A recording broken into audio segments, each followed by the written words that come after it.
Vanakkam student, numerical பார்க்குறோம். A body weighs 700 gram on the surface of the earth. So earthோட surface இது earth, இது earthோட surface. So the radius of earth, this is mass of earth. நம்ம எல்லாருக்கும் தெரியும் force is equal to mass into gravitation acceleration. M into G is nothing but weight. Therefore, weight on the earth is equal to force, gravitational force on the earth. So, weight on the earth எவ்வளோ கொடுத்துருக்காங்க 700 gram. Weight is equal to 700 gram. அதை நம்ம எப்படி மாற்றிக்கலாம் 700 divided by 1000 kgன்னு கூட மாற்றிக்கலாம் இல்லை இப்படியும் போட்டுக்கலாம். Okay, so now weight on the earth is equal to force, gravitational force on the earth is equal to G into mass of the earth into mass of this body. The body is lying here, so this is mass of earth into mass divided by the distance of separation is radius of earth whole square. Therefore, weight of the person in the earth is equal to G M E into M divided by R E whole square. Now same person is on the planet, some other planet. So this is a radius of the planet, this is mass of the person, mass of the body, and this is mass of the planet. This is center of the planet. See, this is radius of planet, same mass. The same mass நம்ம இங்கே கொண்டு வந்து வைக்கிறோம் ஒரு பிளானெட்டில்.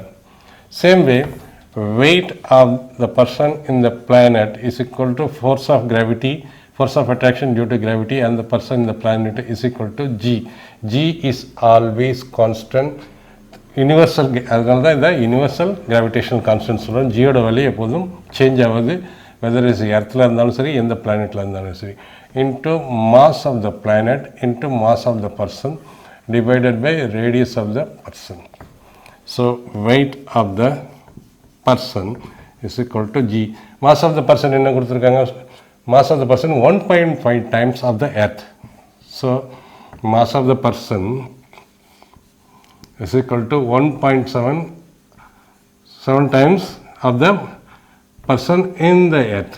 So இது நம்ம 1/7 into mass of earth into mass divided by radius of the planet is equal to half times radius of the earth. So half into radius of earth அதோட square பிளானெட்டுக்கு பதில் போட்டோம். So this becomes G into ME into ME into M. 7 கீழே போயிடும்,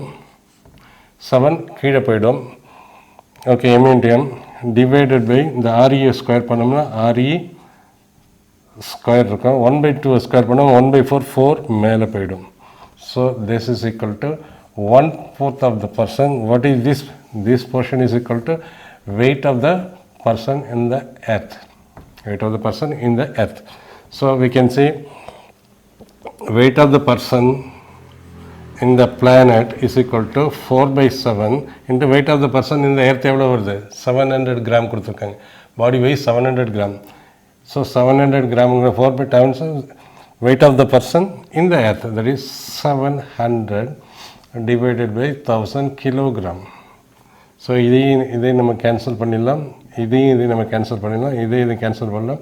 is equal to 4/10, that is equal to 0.4 kg. So 0.4 kg multiply by 1000, which is equal to the weight of the person in the planet is equal to 0.4 into 1000 gram. So is equal to 400 gram.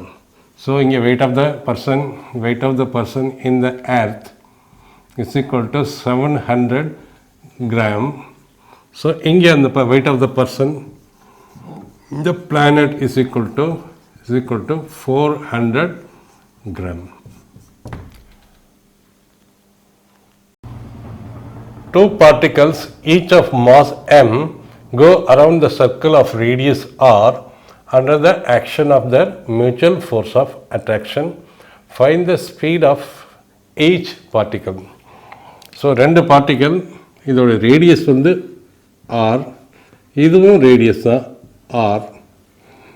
So ஒன்று mutual attraction கொடுக்குது according to the force F is equal to G into m, first particle second particle m divided by the distance, ரெண்டுத்துக்கு இடையில் ஒரு டிஸ்டன்ஸ்னா r plus r whole square.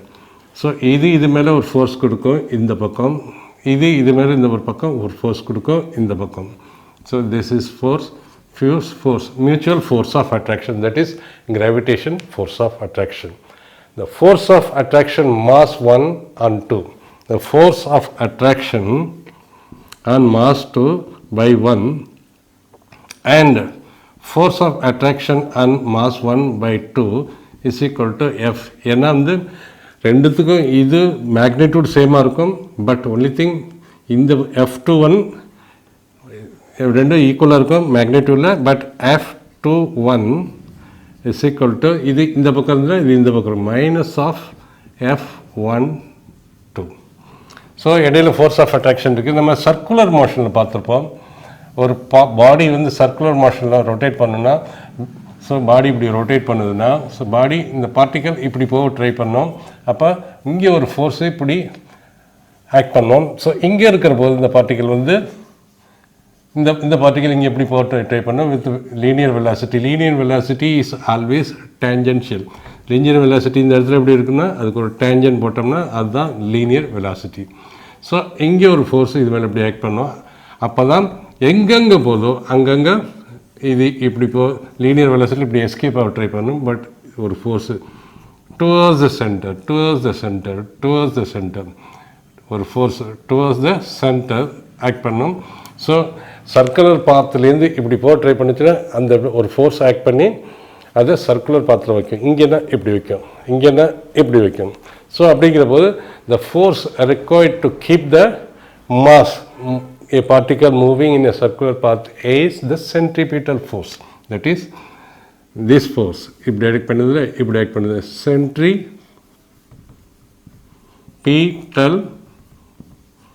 force. So it means இப்போ இந்த suppose இதுக்கும் இந்த பாயிண்ட்டில் இங்கே இருக்கிற பாயிண்ட்டுக்கும் மியூச்சுவல் அட்ராக்ஷன் இருக்கும். ஆப்போசிட்லி டயகனலி சுற்றி வரும்போது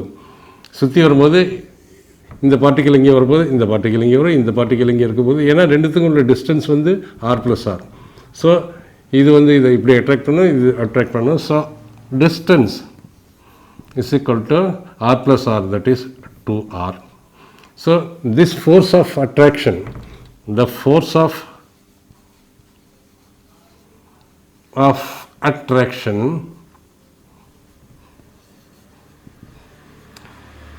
between masses m and m, and இது பக்கம் ஆக்ட் பண்ணும், இது இந்த பக்கம் ஆக்ட் பண்ணுது. What is this force? It is centripetal force. ஏன்னா இது centripetal force always act toward the centre. அதுமாரி ஃபோர்ஸ் ஆஃப் அட்ராக்ஷன் ரெண்டுத்துக்கு டுவர்ட் த சென்டர் தான் ஆக்ட் பண்ணும். இங்கே பார்த்தோம்னா திஸ் இஸ் மாஸ், ரெண்டுத்துக்கு இடையில் இது இப்படி ஆக்ட் பண்ணும், இது இப்படி ஆக்ட் பண்ணும், இது centre M and centripetal force இங்கே இப்படி ஆக்ட் பண்ணும், இங்கே இப்படி ஆக்ட் பண்ணும். ஸோ இதுலேருந்து என்ன தெரியுது? The force of attraction of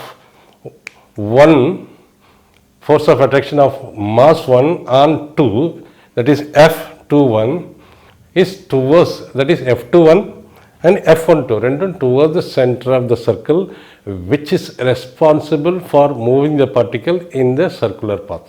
That is centripetal force. Okay, so centripetal force. What is centripetal force? Centripetal force நம்ம எப்படி எழுதலாம்? Centripetal force is equal to mass into linear velocity square divided by the radius of the circle. That is centripetal force. That is centripetal force is equal to m v square by 2 v square by the radius of the circular path. Right? Now, F12 என்னது? F12 magnitude is equal to F21 material also is equal to F, which is equal to F, which is equal to G into M into M. ரெண்டுத்துக்கு இடையில separation R plus R, 2R separation whole square. இது force of gravitational force of attraction, which is also equal to force centripetal, which is equal to m v square by r. That is G, Fg is equal to G m into m square by 2r whole square. That is force of attraction between these two masses is nothing but a centripetal force, that is m v square by r. So this is equal to இந்த ஒரு m இந்த ஒரு m அடிபட்டுரும், gm divided by 4r square is equal to v square by r. நமக்கு என்ன கேட்டிருக்காங்க? Speed of each particle. Speed of each particle நம்மள்கிட்ட கேட்டிருக்காங்க. So speed of the each particle நம்ம எப்படி எழுதலாம்?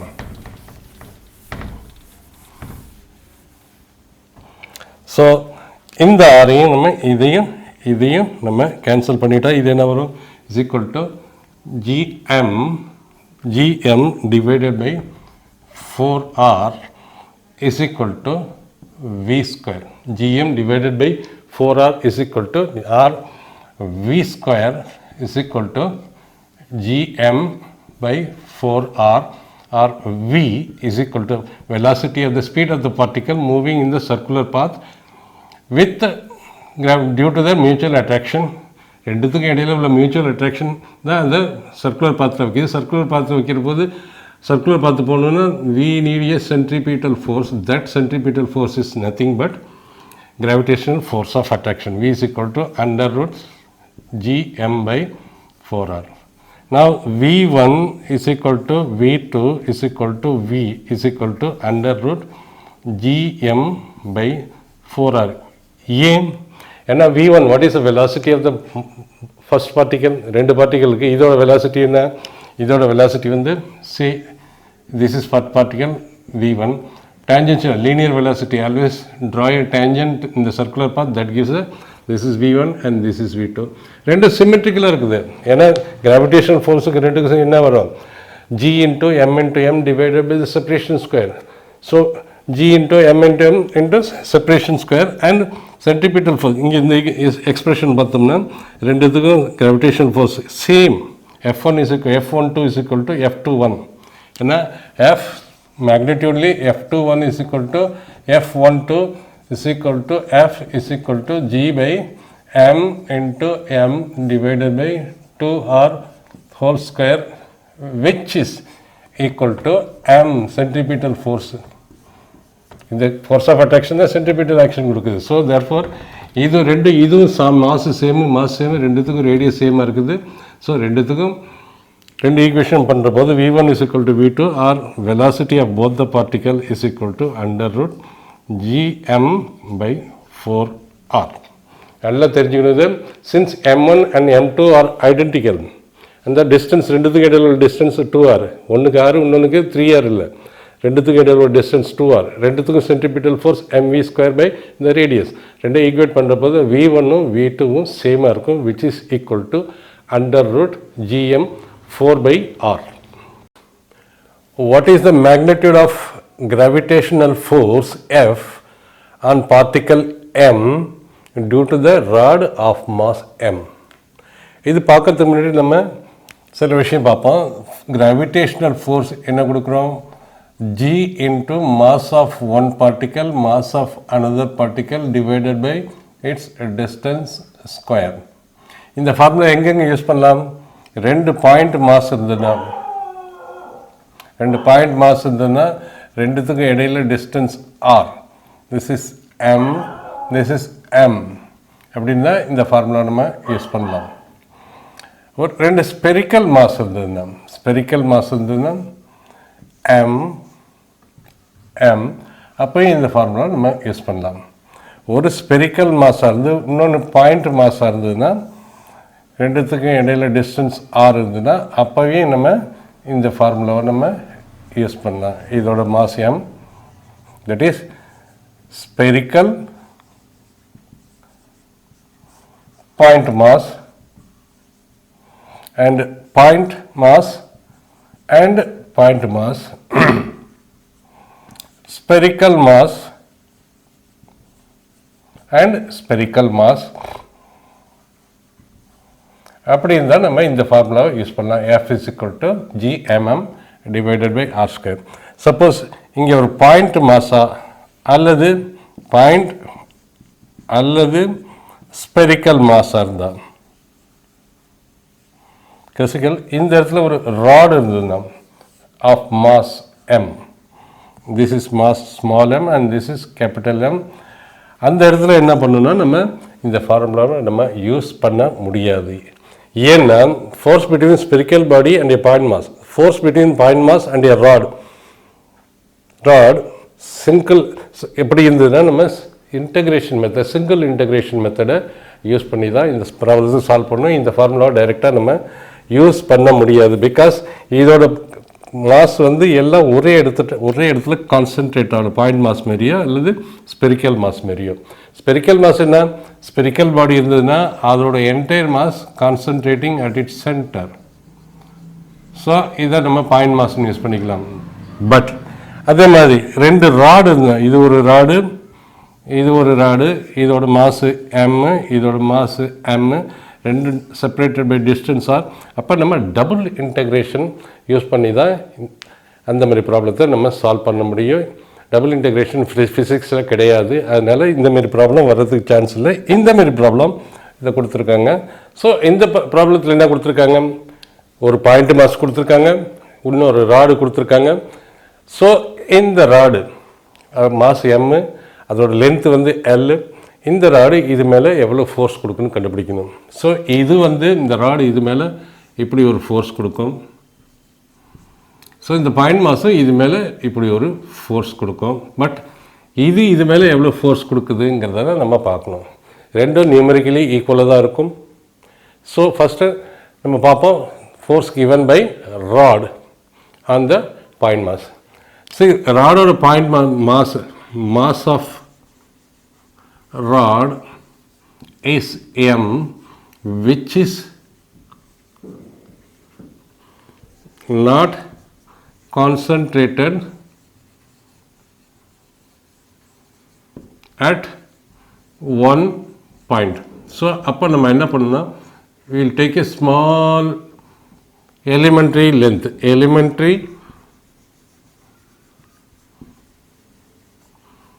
a length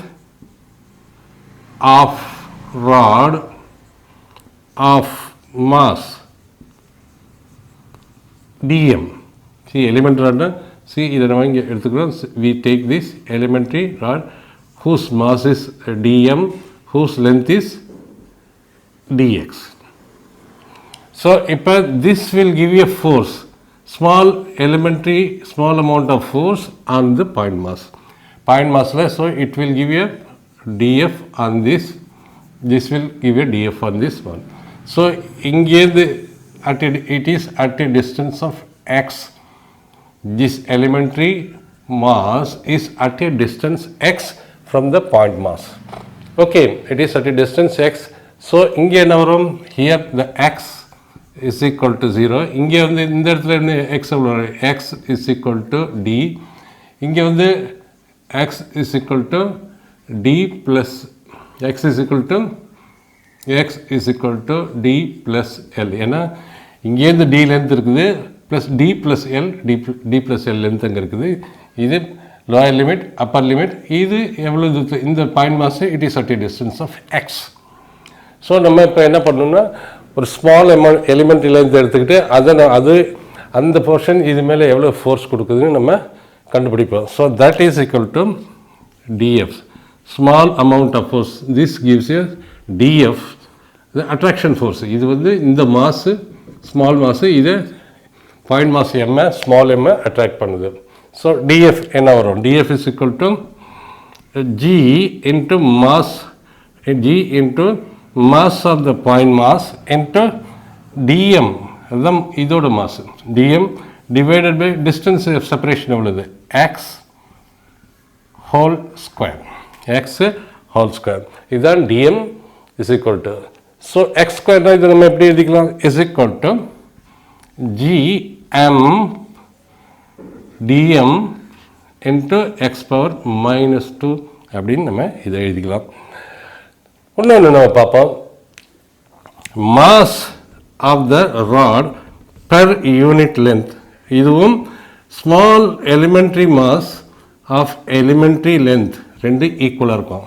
that is இது எப்படி எழுதுறாங்கன்னா dm, that is mass of elementary length dm is equal to mass per unit length of the rod into எவ்வளோ distance dx distance, இதை நம்ம இப்படி எழுதிக்கலாம். ஸோ இதேமாரி வந்ததுன்னா நம்ம total mass divided by total length தான் mass per unit length into that much distance. இந்த அப்ரோச் நம்ம பல இடத்துல நம்ம யூஸ் பண்ணுவோம், +2ல் பல இடத்துல யூஸ் பண்ணுவோம். So now df, what is df? df is equal to g into m into dm divided by x square is equal to g into m into dm oda value na, dm oda value is equal to m by l into dx divided by x square is equal to df. நமக்கு f வேணும், net force exerted by this rod on this mass. first நம்ம small amount of force exerted by this mass நம்ம கண்டுபிடிச்சிட்டோம். net force வேணும்னா என்ன பண்ணணும், we will integrate df. எப்படின்னா df integrate பண்ணுற போது g m by l into x power minus 2 into dx. இந்த எக்ஸை மேலே கொண்டு போயிடுறோம், gmml. ஸோ இதுக்கு லிமிட் கொடுத்துருவோம், எங்கேருந்து போகிறோம், ராடோட லென்த் இங்கே இதுக்கு நம்ம கண்டுபிடிக்கிறோம். ஸோ இங்கேருந்து இது லோயர் லிமிட்டு, இது அப்பர் லிமிட்டு. ஸோ இந்த லென்த்துலேருந்து இங்கே ஸ்டார்ட் பண்ணி இங்கேருந்து எக்ஸில் ஸ்டார்ட் பண்ணி டியில் ஸ்டார்ட் பண்ணி எக்ஸ் வந்து என்ன ஃபஸ்ட்டு இனிஷியல் லிமிட் வந்து அப் டு டி, இங்கேருந்து டி டிஸ்டன்ஸ் இருக்குல்ல, ப்ளஸ் இந்த இடம் இருக்குது d plus length of the rod.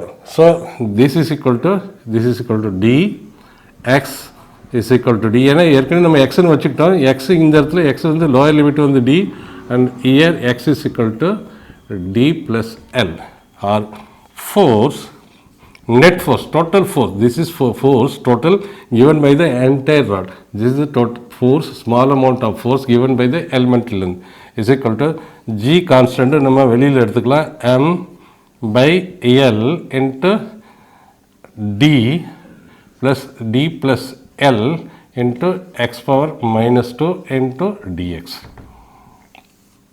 நம்ம ஏற்கனவே பார்த்துருக்கோம் integration of x power n is equal to n into dx is equal to x power n plus 1 divided by n plus 1. So இங்கே நம்ம எழுதுகிறோம் f is equal to gm m by l into x power minus 2 இருக்குது. So this power x power minus 2 plus 1 divided by minus 2 plus 1 or x power minus 1 by minus 1.